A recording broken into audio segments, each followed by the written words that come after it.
చాలా కాలంగా తమ మీద వస్తున్న రూమర్స్ కు heroine Samantha, director Raj Nidimoru final గా గుడ్ న్యూస్ తో ఎండ్ కార్డ్ వేశారు. కోయంబత్తూర్లోని ఇషా ఫౌండేషన్ లో ఉన్న లింగ భైరవి దేవి ఆలయంలో యోగా సాంప్రదాయం ప్రకారం భూత శుద్ధి వివాహం చేసుకున్నారు ఈ జంట. ఈ విషయాన్ని ఈషా ఫౌండేషన్ ప్రకటించింది. దీంతో చాలా ప్రత్యేకంగా జరిగిన సమంత పెళ్లితో ఈ భూత శుద్ధి వివాహం గురించి సోషల్ మీడియాలో చర్చ మొదలైంది.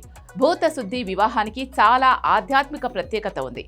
అనాదిగా వస్తున్న యోగా సాంప్రదాయం ప్రకారం ఆలోచనలు, భావోద్వేగాలు, భౌతికతకు అతీతంగా దంపతుల మధ్య లోతైన బంధాన్ని ఏర్పరచడానికి రూపొందించిన విశిష్టమైన, పవిత్రమైన ప్రక్రియే ఈ భూత శుద్ధి వివాహం.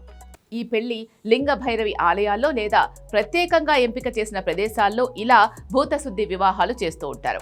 ఈ ఆధ్యాత్మిక వివాహ క్రతువు వధూవరుల దేహాల్లోని పంచభూతాలను శుద్ధి చేస్తుందని అనాదిగా అంతా నమ్ముతున్న విషయం. వధూవరుల దాంపత్య ప్రయాణంలో సామరస్యం, శ్రేయస్సు, ఆధ్యాత్మికత వెల్లివిరిసేలా దేవి అనుగ్రహాన్ని ప్రసాదిస్తుందని అంతా నమ్ముతారు.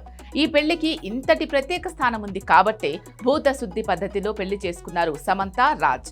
సద్గురు చేతుల మీదుగా ఈషా యోగా కేంద్రంలో ప్రాణప్రతిష్ఠ చేయబడిన లింగ భైరవి దేవి స్త్రీ శక్తికి సంబంధించిన ఉగ్ర కారుణ్య స్వరూపం.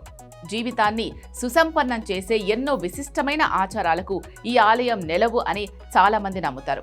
విశ్వంలోని సృజనాత్మక శక్తికి ప్రతీకగా నిలిచే ఈ 8 అడుగుల శక్తి స్వరూపం భక్తుల మనస్సు, శరీరం శక్తులను స్థిరపరుస్తూ జననం నుంచి మరణం వరకు జీవితంలోని ప్రతి దశలోనూ వారికి అండగా నిలుస్తుందని భక్తుల నమ్మకం.